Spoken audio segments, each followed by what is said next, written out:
Mbukeli, ngikubingelele kuzo zonke indawo lapho khona kufinyela khona lolu hlelo igama lami ngingusithembiso ngwakandlozi. Ngicela amaqala ukuvakashela channel cof subscribe kanti uma ukuthi usube kwesibili ngikubingelele futhi ngikwamukele kulolu hlelo.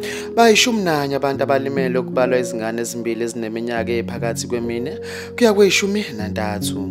Kubuka ukuthi itekisi ebithola abagibeli iphelelwe amabhleki ebesisithela phezulu eVenini umshayeli wabesehluleka ukuyilawula.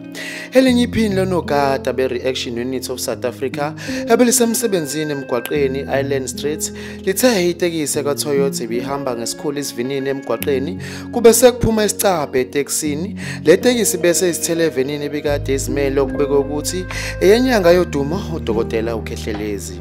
Abalimele kulesigameko baphuthunyiswa esibhedlela ukuyothola usizo oluphuthumayo. Umshayeli wetekisi ubike ukuthi amabhleki etekisi aphelile naye engezelele.